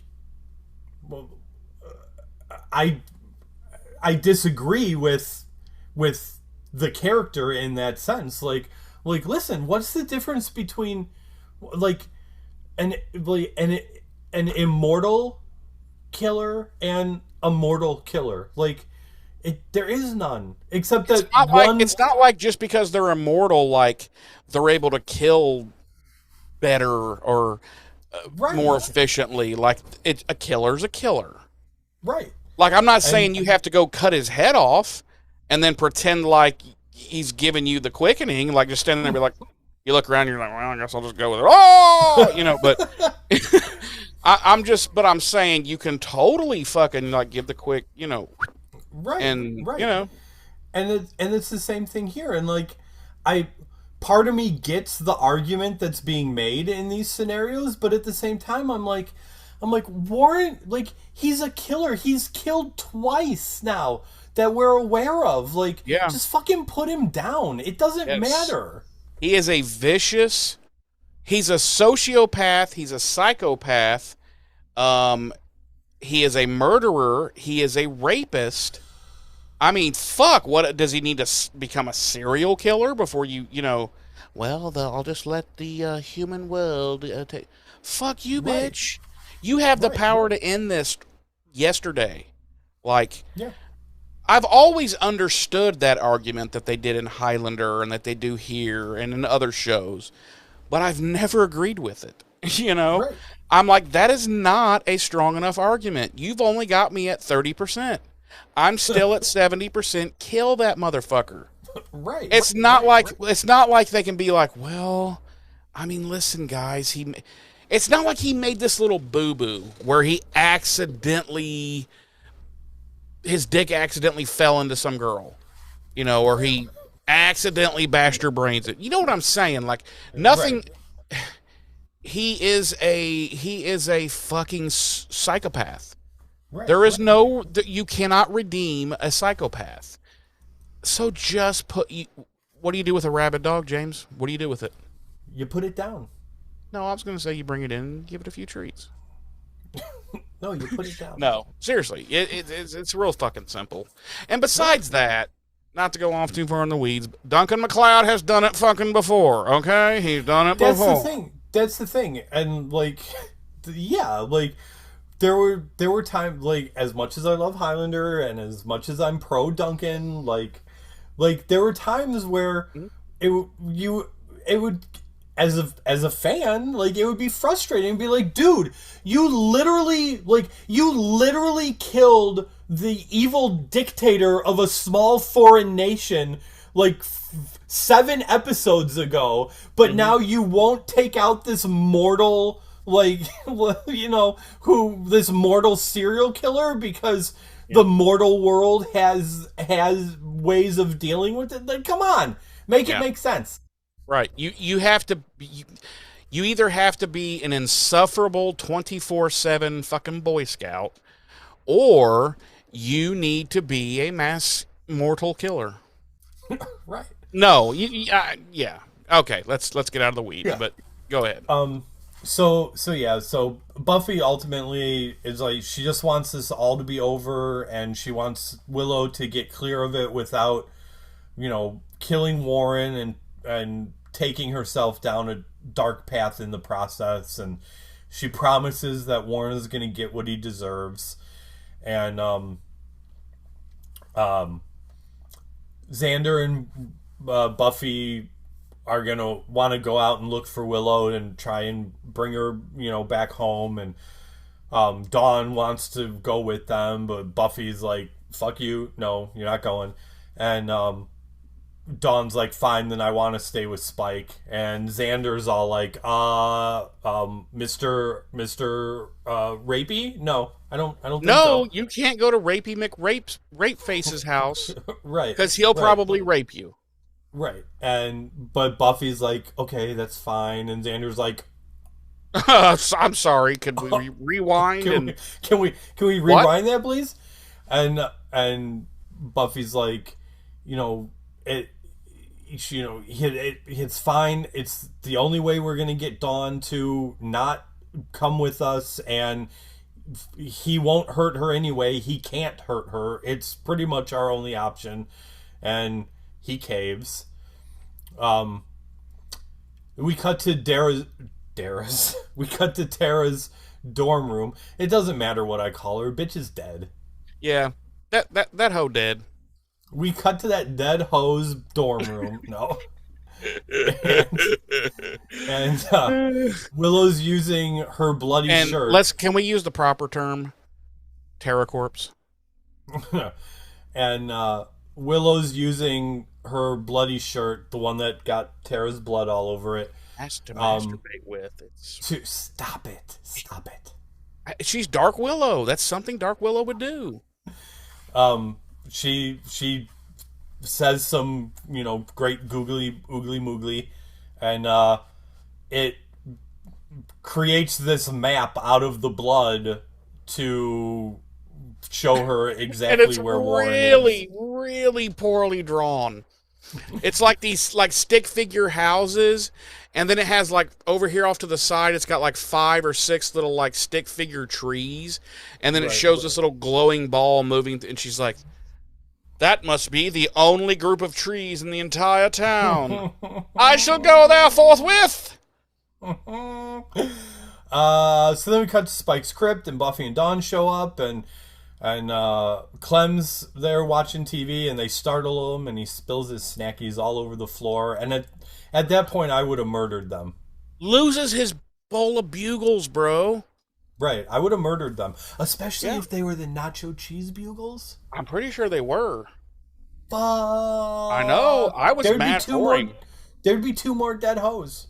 They just found. This is the scene where they find out how thorough of a perfectly trained killer he is. There's only one man that John Wick has ever feared, and it is Clem. It's Clem. Yeah. Where the Spike's crypt, Clem dumps out his bugles. Poor Clem. I drew in my notes. I drew a little picture of Clem crying. And then him breaking necks. Right, and then the next. So it's a little figure of Clem crying, and then the next figure is Clem twisting Buffy's head all the way around on her body, and it literally pops off. Right, and then the next picture is him breaking Dawn literally in two at the midsection. Yeah, and she's like, oh my God, I didn't even do anything at all. Right. And he's like, guilt by association. Right. And then the fourth picture is him using the bugles to scoop up their innards and eat the bugles.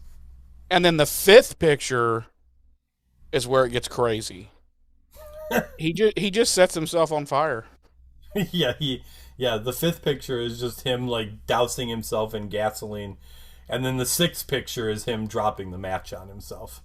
Right, and then it just says Finn. Finn. Yep. So he's he tells them that Spike fucked off out of town, and Buffy's all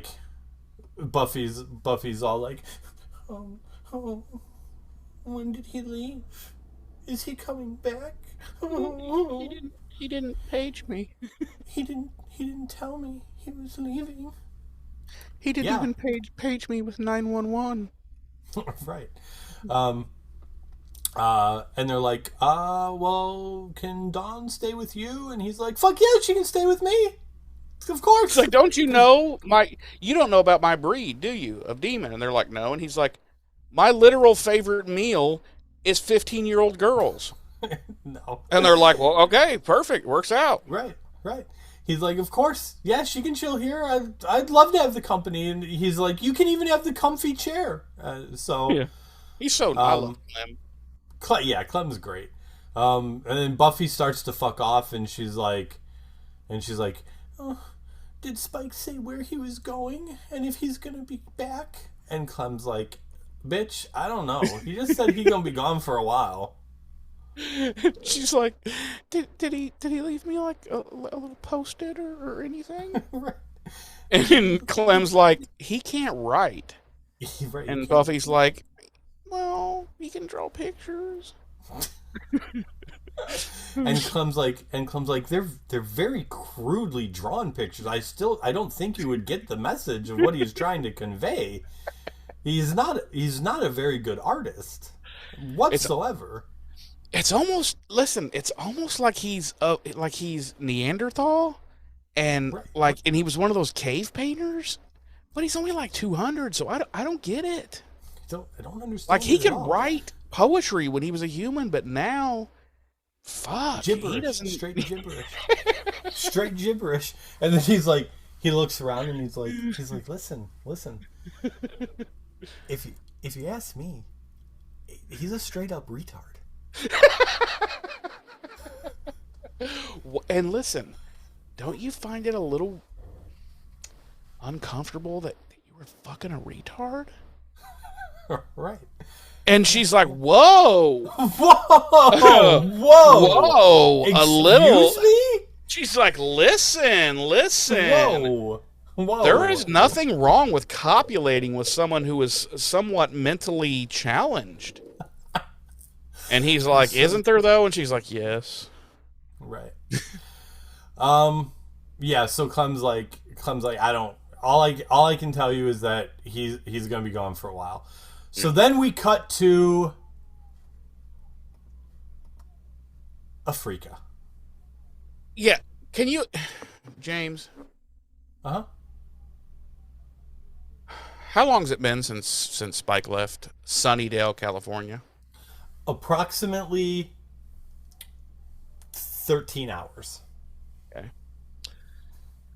How has Spike made it to Africa? Your guess is as good as mine. Okay. And okay, let's remember two things. A, ain't got no money. Ain't got no money. B, he was on a scooter. He was on a scooter. Like a 49cc scooter that only does 30. Right. It was a glorified Vespa. Yeah.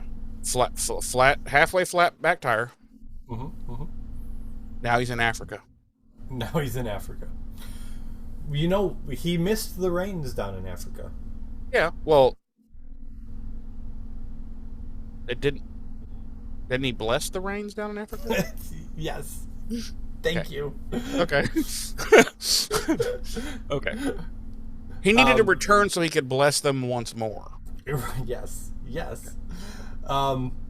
It's one of those stupid things where people, like, it's one of those, like, misheard lyrics things. People are always like, I miss the rains down in Africa. It's like, no, it's I bless the rains down in Africa. But it literally sounds like he says, miss the rains down in Africa.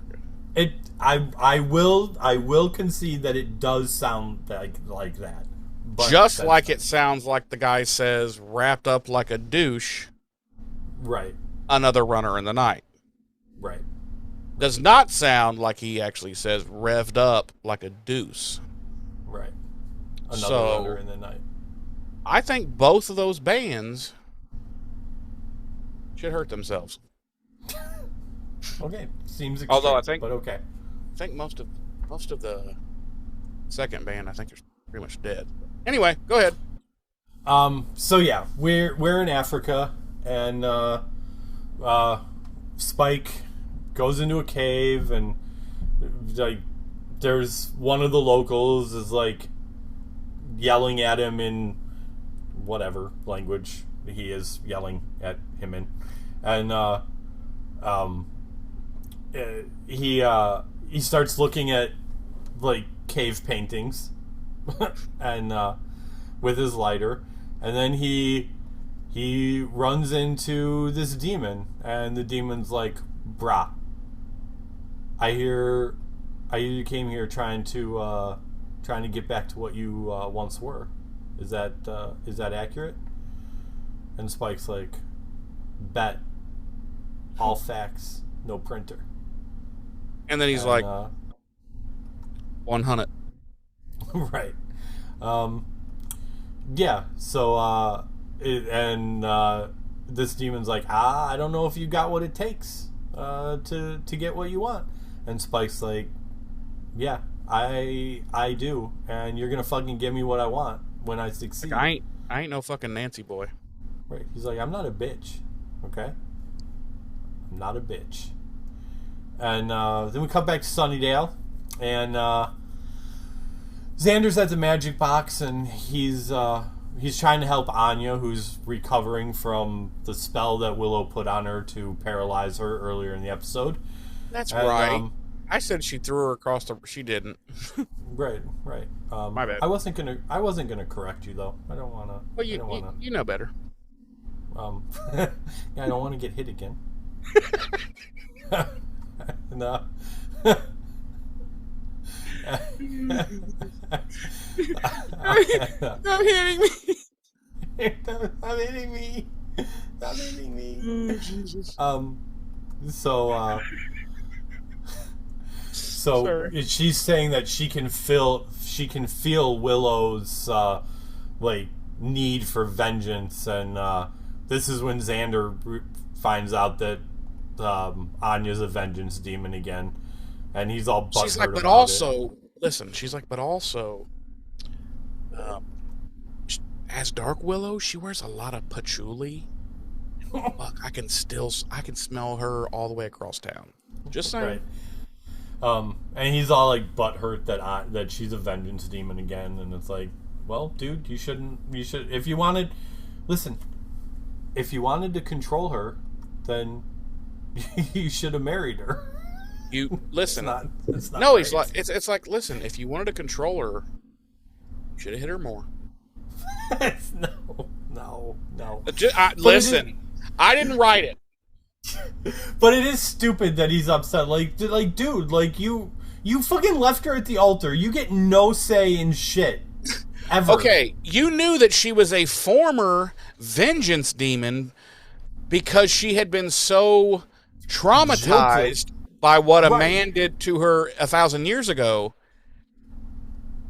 and you literally did the same thing to her. So then Buffy shows up, and Xander is straight up like, Anya. Look at me. Are you gonna fucking turn on us if this goes sideways? And Anya's like, listen, maybe.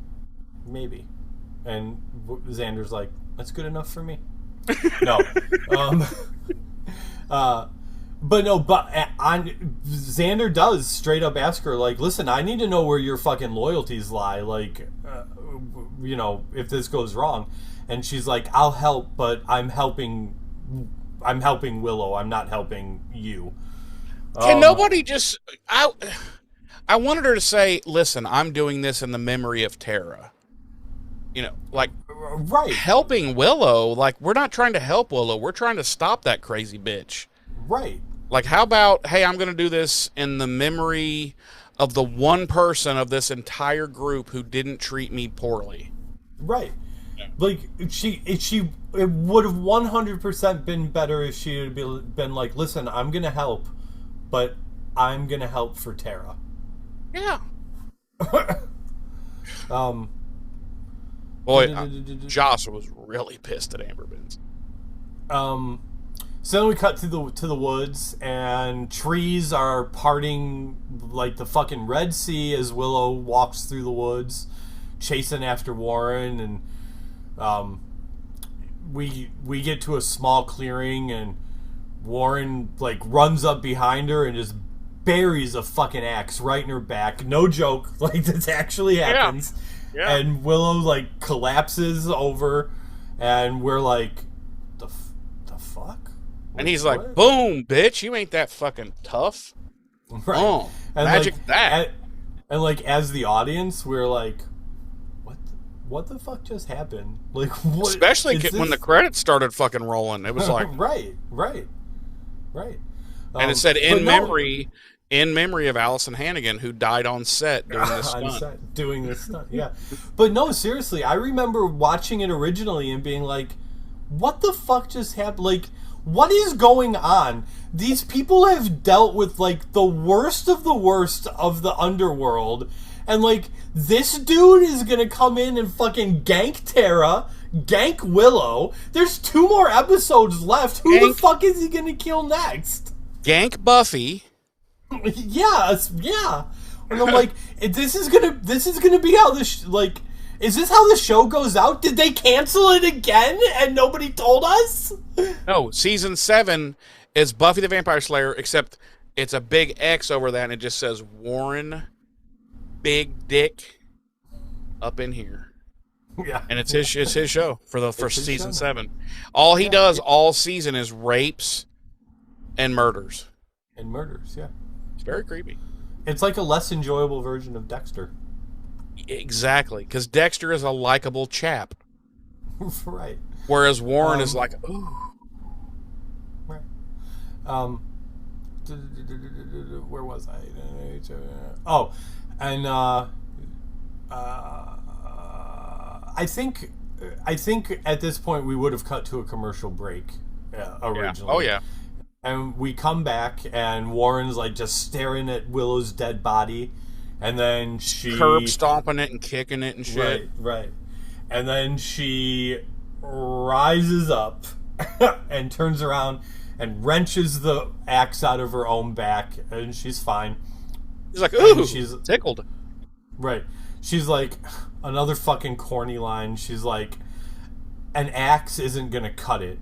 And I was like, oh my god. And I was like, oh, did you see what she did there? Did you see how she did that? No. Right. No, I cried. And then he runs off, but he's using the various spells and whatnot that Rack provided him with. But they're all useless against the might of Darth Willow. Yes. Darth Rosenberg. Darth Berg. Yes. So she does a little, this is so weird to me because we've seen, like, she doesn't need to say anything to harness these magics and use them anymore, but then there's times where she still does it. Like, pick, writers, pick. Let's have her uber powerful or slightly sloppy. Right. Not so both. then she does some little duty, and these vines come out of the ground and they string Warren up, like, you know, all by all of his limbs, and he's hanging there, and he's taunting Willow, and he's like, you're gonna be so sorry when I get out of here, and I'm gonna come back and, you know, fucking murderize you. I'm gonna come back and fucking rape you, bitch. And she's like, whoa, like, what the? Okay, listen, you're gonna come back and kill me, murder me or something? Okay, I can go with that, but you're gonna come back and sexually assault? What the fuck is wrong with you, dude? Right. And he's like, I know, just kill me. I know. He's like, you know what? He's like, I'm sorry. Nothing can help me. Just please, just kill me. Just do me in. Just please do me in. Yes, he's angry at her, and he's like, you know, you're gonna be so sorry when I get out of here, and I'm gonna come back and murderize you. And where do we go from there, Jeremy? She's like, oh, seriously? And he's like, yes. And she's like, ugh. And she frees him, and she's like, go, don't come back and hurt me. Don't come Please. back and hurt me. Yeah. And he goes like that at her, and she's like, ah. And then he turns and slowly walks away while scratching his nuts. And that's the end of the episode. No. So like the true alpha male he is. Right. Total alpha man. Warren is 100% one of those guys that nowadays is like vlogs from his mom's basement about being an alpha male. Well, yeah. Listen to my song about it. Have you heard that? What's the name of it? Alpha Bro. Oh yeah. Yeah, it's on the hypocrite hit list. Yeah. Yep. Yeah. Yeah, couldn't whip cream with an outboard motor. So You're yeah, a lyrical genius. I have to tell you. Listen, Eminem who? Yeah. Fuck that guy. I don't know him. So then she's like, wait, you're going to... And she's like, wait a minute. You have killed before. And he's like, no, I haven't. And she's like, reveal. And then the zombie of Katrina shows up, basically. Because I would be like, oh, it's her ghost. But it looks like it's all... Yeah, it looks like a fucking zombie. Yeah, you can tell like she started to decay. Yeah. And I'm like, okay, Katrina's zombie body is there. And she's like, you motherless fuck. And she goes,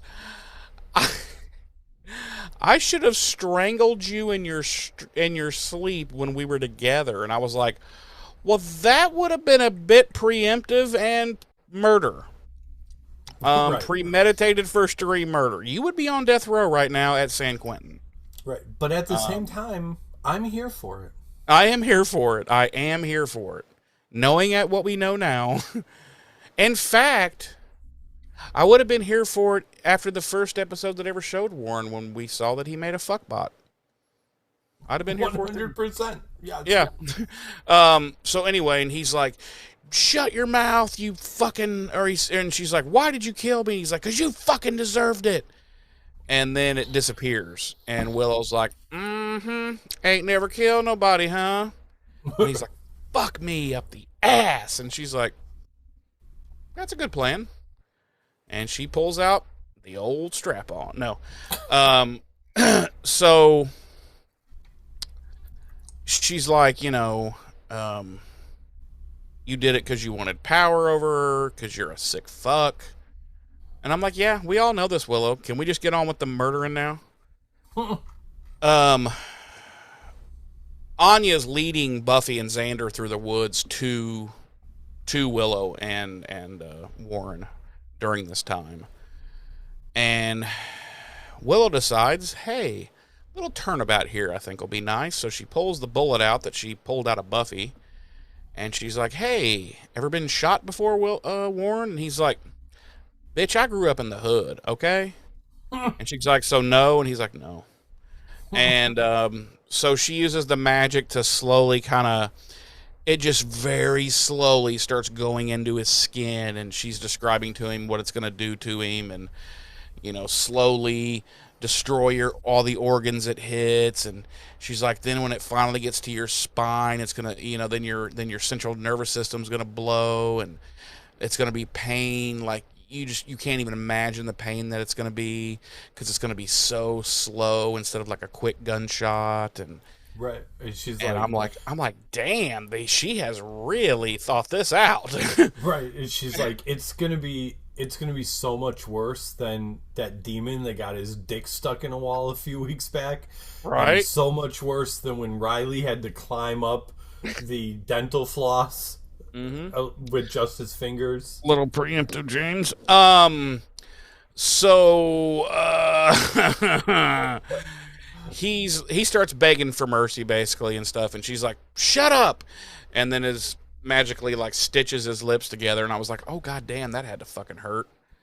Right. And because it's your lips, and you know how painful that shit is. And she's like, why should you live when someone wonderful like Tara died, and blah blah blah. And then she releases his mouth so he can talk, and he's just apologizing, and he's trying to convince her that you're better than this, and you don't want to stoop to my level, and if you do, you'll lose all your friends, and they'll turn their back on you, and blah blah blah blah blah. And Willow just says, bored now, and waves her hand, and fucking flays Warren alive. Yes. And he lets out a guttural, horrific, like, death gasp. Yes. And he actually says, oh my god, this is the worst pain and the worst way to die that there has ever been. Right. And Buffy and Anya and Xander show up at that time, and Buffy's like, a few weeks back, a demon got his dick stuck in one of my walls, and that was pretty painful, But Warren, I think Warren might be right. This may be the most painful way. Yeah. And then Xander's like, I don't know. Like, a couple weeks after that demon got his dick stuck in the wall, Riley had to climb dental floss with just his fingertips, and that seemed pretty painful. But you know what? I think Warren might have him beat. I think this is probably the most painful way to go. And then Anya was like, and you remember that time, Buffy, when you were just fucking repeatedly fucking stabbing Dawn, and she was just like, oh my God, please stop. You're stabbing the shit out of her. She's like, upon reevaluation, I think this way Warren just went, might take the fucking blue ribbon. Yeah. And so they're like, okay, Warren, we're giving it to you. You're right. Worst way I've ever seen to go. And he's like, yep. No, but they do witness that last part where she just flays him. And then she does, dude, she like does this to him, and his body just gets engulfed in flame and disappears. It's just like, whoosh, gone. Yep. And Buffy, Xander, and Anya are just like, yeah, Buffy's like, what the actual fuck? Yeah, Buffy's like, what did you like do? Listen, there's killing a motherfucker, okay? I get it. But goddamn, you just Game of Thrones that motherfucker. And he does, like, his mother cannot even bury his body. You just disintegrated him. And then Willow says, one down, and then poof, disappears. And credits episode. Yes. Jeremy. Yes, sir? Would you like to play everyone's favorite game? Body count? Warren. Yes. Good job. Congratulations. Yeah. I'm that good. You are good. Our music this week, The Misfits with Die Die My Darling, and as always, our original score by Little Tommy Wanker. Jeremy. Yes, sir. Would you please tell me and our lovely audience, on our sliding scale of 1 to 5, how many poorly drawn blood maps do you give this episode? I'm going to give it a half point less than last week. I'm going to give it a 3.5. So it's above average. It's a full point above average. God damn you, leave fucking Orko alone. So there, as we have discussed, so there's no need to just retread, but there's some issues with this episode, and I think even minus the rape from last week's episode, that this week it's just not quite it's just not, I don't know, it's just not quite there. I think it kind of a bit misses. I can see the swing they were taking, totally. And they made good contact with the ball here. Unfortunately, it was a pop fly to center field. And it's, they're out. So, good effort. But, I don't know, this episode just kind of, until that last scene, basically, it was just very not the emotional episode that I thought it was going to be. I'm talking about from the original watch through back in the day, after seeing Tara die. This is not the episode I thought I was going to get as the follow-up episode. And when it started, you're like, oh, fuck. Willow is about to fuck shit. And she really doesn't. I mean, she really doesn't. Until that last scene, then she finally, she's like, boom, flayed. And I'm like, there it is. Too bad it's the literal last scene of the fucking episode. So, right. Yeah, I don't know. I think if I'd have seen a bit more rampaging Willow, and just doing things that were just not, like, anti-Willow, then I would have been like, oh, shit, they took this fucking episode for realsies. Right. So yeah, there you go. It's 3.5. It's definitely above average episode, but it ain't great. And I almost would say, if it wasn't for her flaying of Warren, I would almost say it's not a must see. But since she flays Warren, which is a big deal because Willow's never killed before, I would say fucking skip it. But because the next couple of weeks episodes are much better in my opinion of her rampage. So there you have it. That's my opinion. James, tell me in our audience on our sliding scale of 1 to 5, how many Terra corpses do you give this episode, and tell us why. I give this episode 3 Terra corpses. Okay. Yeah, the episode didn't hit the way, even like you said, the original viewing. Listen, I give them credit for taking it in a direction I don't think anybody anticipated it going. Yeah. I give them full credit for that.